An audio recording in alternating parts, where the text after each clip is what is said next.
Hello, ladies and gentlemen of the internet. I'm the Roschi, and welcome to DEX Check. So what you're essentially going to get from watching this series is me talking about my experiences with friends while I played board games and other tabletop games. Maybe even some video games thrown in there, I'm not really sure yet. It's gonna be fun times. So for this first episode, I wanted to talk about how I got into Dungeons & Dragons in general. I believe I started playing in 2010, so yeah, I would consider myself relatively new to Dungeons & Dragons. I remember I was in the middle of class and the guy sitting next to me started talking about Dungeons & Dragons and then started to specifically ask me if I knew anything about it or would at least like to play. And I knew very little to nothing. I knew that it was fantasy and that there are characters and there's dice. That was really about it. So I was kind of nervous. I was kind of taken back a little bit and I was like, are you sure? I don't know what I'm gonna ruin your game. I don't know how to play. So he was just like, no, it's okay. But we had a person leave and we need someone to take their spot. You know, you seem like a good guy. Why don't you play? So I accepted. Like, sure, why not? I mean, I've always been interested in it. I've seen people play it in high school.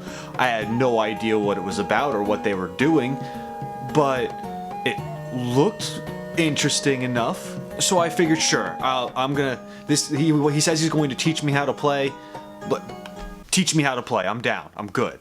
So pretty much later that day, he invited me to his dorm room and we made my character. I had no idea what the hell all this meant, but it seemed really cool and he was enthusiastic and I was enthusiastic and he was explaining the ins and outs of this game where it's essentially there's races and there's classes and they do different things, but anyone can really try to do anything, and it kind of blew my mind when he started to explain this. So I made my character, and to be perfectly honest, it's probably my favorite character that I've ever made to this day. I can't really understand fully as to why. I believe it's sentimental value, and if you ever played, I'm sure you understand that. But this character was a wood elf rogue whose name was Roschi. So a quick little side note, my nickname in college was Roschi, and technically this channel was inspired off of me being called that. However, in this D&D group, none of those friends were included, so they didn't know that. I was still Rob to them. So I figured I'd name my character Roschi, and it worked out, and it was fine. I'm original, shut up. It was my first character, give me a break. So Roschi the Rogue was made, and I made a backstory for him and everything, and I thought he was really cool. And I'll make another video talking about his backstory and whatnot. But one thing that scared the crap out of me was that my DM was explaining to me how when you die, your character dies. Like, you're gone. And because I'm someone who's played more video games than tabletop games, I'm used to the idea of respawning, because I suck at games if you couldn't tell. He explained to me that it is possible to come back, but not very likely. Like, it's really hard to do, especially in early game, which this was. He then told me he has one very specific homebrew rule in this game. And that was, if/when your character dies, they belong to me. And at first, I did not know what that meant. I'm not sure if any of you know what that means. But if you've played Dungeons & Dragons before, I'm sure you can kind of think of ways how and what he may have meant by that. When I found out later on, it was scary. But that's a story for another time. So we'll skip a little bit ahead of time and go to when the first mini session was starting. I call it a mini session because it wasn't the full group of players and it wasn't as long as our average D&D game. I'd say on average our games lasted between 5 and 6 hours, but this one was maybe an hour and 20 at most. So this mini session was to essentially set my character on the right path so he'd collide with the rest of the party when we'd have our bigger session. It also did the same thing for another player because his character previously died in the last session that they had, and this was his new one. So that made me ask the silly question, oh, your character just died. So you guys have been playing for a long time, right? Are you sure this is okay for me to play? I mean, I'm only level 1. How are we doing this? They were all also level 1, and his character died in the second session that they played. I didn't know what to think of that. Like, did he die from something stupid? Or is this DM super hardcore? And what is super hardcore if I've never played before? Am I going in over my head right now? I hope this is fun. So we started to play, and I feel like I got a grasp of it relatively quickly. I mean, I was still really nervous, and I didn't really know how to go about certain situations. Like, the DM had to tell me at one point, you know, like, what would your character do? What does your character think? How does he respond to this? Speak as your character if you like. So getting into character was a little nerve-wracking at first, but I did start to get into it a little bit, and it was genuinely fun. We ended up doing a little quest for this elderly man.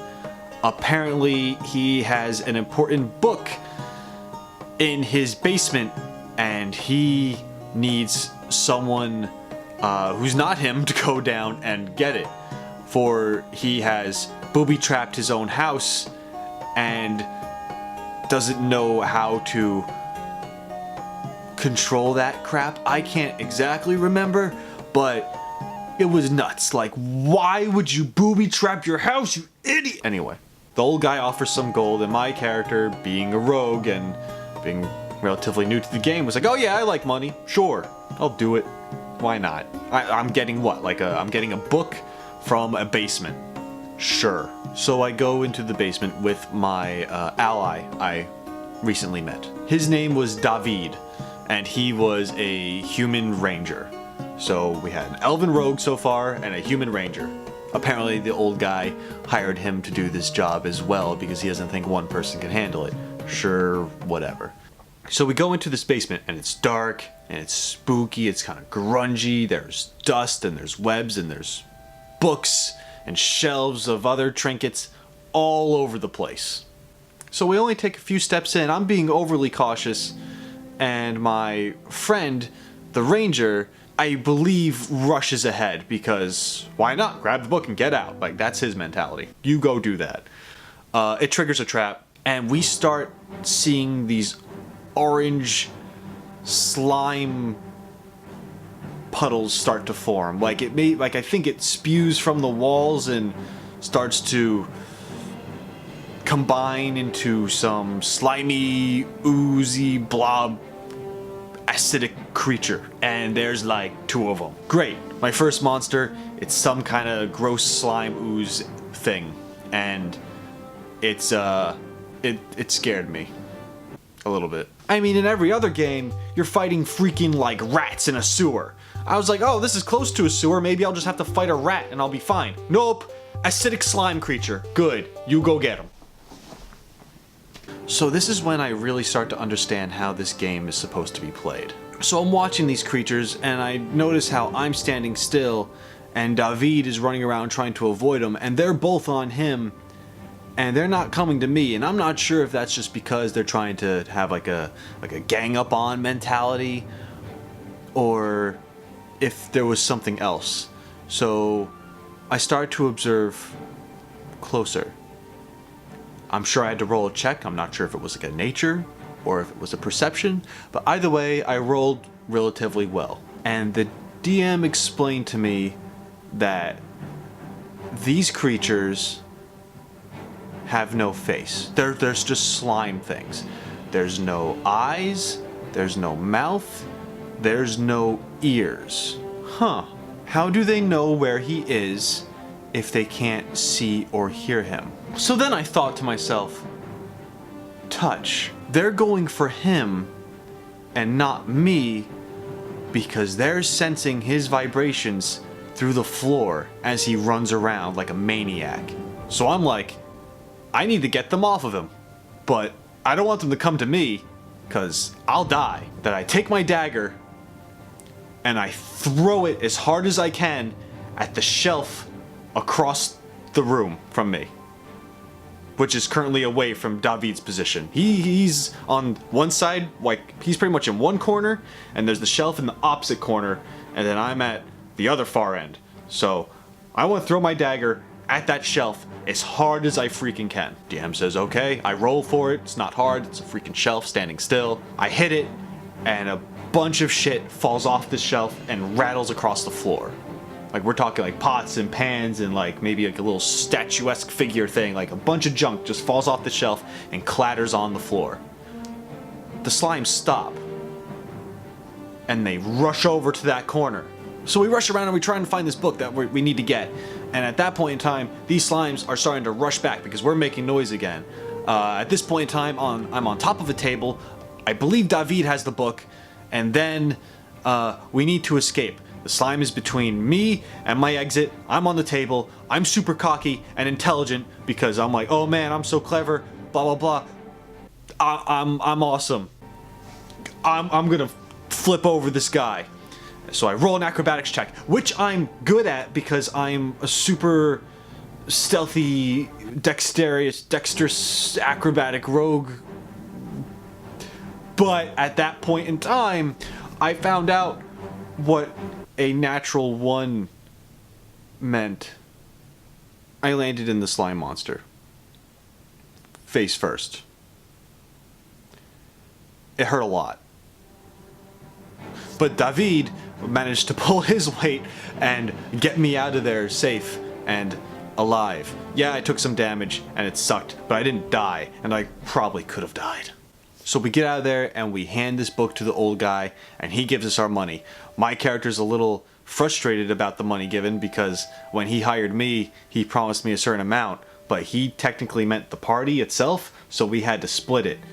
And, you know, David pulled his weight, he saved me, so I'm not gonna bash him, but I wasn't very happy with how that old guy used his words. Yeah, I wasn't a fan of that. Tricked me.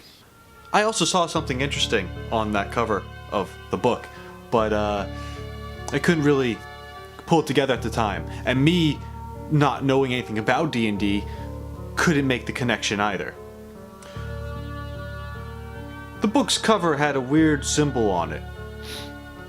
Looked kind of like a ram's head, but different, a little monstrous. It was very strange. And if I knew what I knew now, I'd be a little more cautious than just handing that book to anybody. Yep. We're leaving this guy's home. We got a reward. We handed that book in. And on the horizon, we see the other party members, which leads to my first actual full D&D session. So that's it for me today, guys. I hope you enjoyed. I'm going to continue talking about Roche the Rogue's story. Hopefully you found his start interesting, and there's plenty more to come. I'll also talk about other characters that I've had down the line at some point in time as well. But thank you for watching. It's greatly appreciated. And until next time, shine on, you crazy diamonds. Later.